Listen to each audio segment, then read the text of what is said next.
What's up guys, welcome back. Today I'm going to go through a calculus exam that I gave my class. We're going to look at a few different applications and let's get into it. Alright, so the first question here is just finding derivatives. So for question I, we're trying to differentiate pi over x squared. So pi is just a constant, so we don't really need to worry about that. But what I'm going to do is I'm going to move the x squared to the top to make that negative 2. Now I bring the power down, so minus 2 pi x, and then the power take away 1, so that's minus 3. So I can either leave it like that, or I could write it as minus 2 pi over x cubed. Now for the next one, y is equal to x squared over 3x plus 2 all to the negative 2. Now, the trick, or to make it easier, what you want to do is just invert it and get rid of the negative power by flipping the fraction, like so. And then I can actually move the squared inside the bracket. So I'll have 3x plus 2 squared over x to the 4. And because I have a function on top of a function, I can use my quotient rule. So y dash will be u dash v minus v dash u over v squared. Okay, so u is equal to 3x plus 2 all squared. U dash will be 2 outside of 3x plus 2 times by the derivative of the inside, which is 3. So that is going to be 6 outside of 3x plus 2. Now v is going to be x to the 4. So v dash will be 4x cubed. That's pretty straightforward. Okay, so now I bring it all together. Y dash will be u dash v, which is 6 outside of 3x plus 2 times x to the 4, so x to the 4 there. Take away u dash v, take away v dash u, so that's going to be 4x cubed outside of 3x plus 2 squared. Now, that's all over x to the power of 4 all squared. Alright, so let's simplify this. So y dash, alright, so what I'm going to do is I'm going to factorize what I can. So here I've got 3x plus 2 here. I've got x cubed here, and x cubed I can take out here. And then finally I've also got a 6 and a 4, which we can take out 2. So that's going to be 2 outside of 3x plus 2, x cubed. And on the inside you're going to have 6x minus, oh sorry, not 6, you're going to have 3, right? Because 2 times 3 is 6. And then this will be 2 outside of 3x plus 2, close bracket, and the bottom will be x to the power of 8. All right, simplifying that further. So here I've got x to 8, x to 3, so that's going to become a 5. Let's expand this out. So here we're going to have 6x plus 4. And then on the inside, we're going to have 3x minus 6x minus 4 all over x to the 5. And so 6x plus 4 outside of minus 2x minus 4 minus 3x minus 4 over x to the 5. And then let's just expand it out. So you're going to have minus 18x minus 24x minus 12x plus 16 all over x to the 5. That should be squared, sorry. So minus 18x squared minus 36x plus 16 all over x to the 5. Done. All right, B, differentiate f of x, which is equal to 3x minus 4x squared using first principles. All right, so first principles is this formula. So f dash x is f of x plus h minus f of x all over all over h. So what you want to do is you want to just write out what is f of x. Well, that's just 3x minus 4x squared. And what is f of x plus h? So now we substitute f of x plus h in.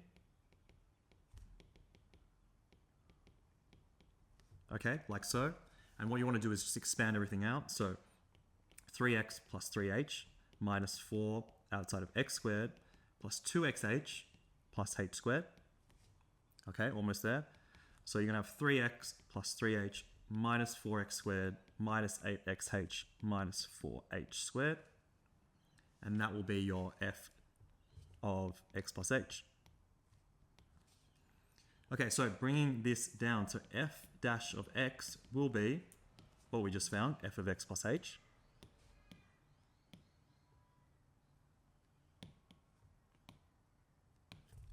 Minus f of x, which is 3x minus 4x squared, all over h. Now what I forgot to include is you need to remember when you're doing first principles is to write f dash x as the limit of h approaches 0. That's important. Therefore, we keep going. So limit as h approaches 0. So let's just clean up the numerator, right? So we've got 3x plus 3h minus 4x squared minus 8xh minus 4h squared minus 3x plus 4x squared all over h. So what can we cancel out? Well, we've got 3x, 3x. I've got a minus 4x squared and a plus 4x squared. And I think that is basically it. So what's left over? Limit as h approaches 0 is 3h minus xh minus 4h squared over h. The idea is you want to sub in h is equal to 0, but you can't do that right now because the denominator is h. So what you need to do is just factorize the top. So limit as h approaches 0, h outside of 3 minus 8x minus 4h, h here, here. So now you can sub in h is equal to 0. So what do you have left over? You'll have 3 minus 8x and then minus 4 times 0. That's nothing. So your final answer is 3 minus 8x. All right, let's look at this next one. For the function f of x is equal to 3x squared plus ax plus b, find the values of x for which the gradient of the function is positive. So what we're looking at is we want the first derivative. For it to be positive, we want it to be greater than 0. So f dash x will be 6x plus, now a and b are just constants. I should have written that in the question, but a and b are just constants. So a will be by itself because x turns into 1 and then b just disappears. And we want this to be greater than 0. So find the values of x. So it's going to be 6x is greater than minus a. X is greater than minus a on 6. Done. All right, question D. The displacement of a particle is shown in the graph below. On separate axes, sketch its velocity and its acceleration. All right, so for the sake of this, I'm not going to sketch it on separate one. I'm just going to sketch it on top, but you should get the idea. What we want to do is we want to look at the gradient. So the gradient is all positive going up this way, right? And it stops here at 0. So that tells me there's going to be an intercept here. It's negative, negative, negative, negative, and then hits a 0 here. So there's going to be another intercept here. And then it's basically all positive all the way to the top. Now, the only way to really get this next graph here, so remember, if it's all positive, that means it has to start up here. And if it's all negative, that means it has to be below the graph between these two regions. And then if it's a positive gradient, it has to be above this x-axis here.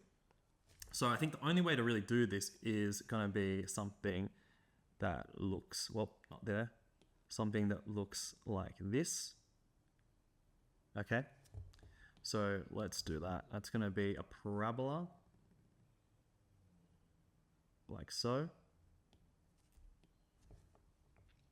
Okay, now I want to do, so this will be the velocity graph. And now I want to do the acceleration. So you just repeat the process. So it's all negative, right?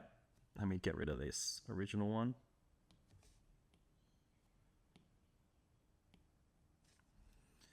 All right, so for this one, it's all negative up until this point here. That means I'm going to have an intercept at that point here. And it's all positive after here, so it's got to be above the x-axis here.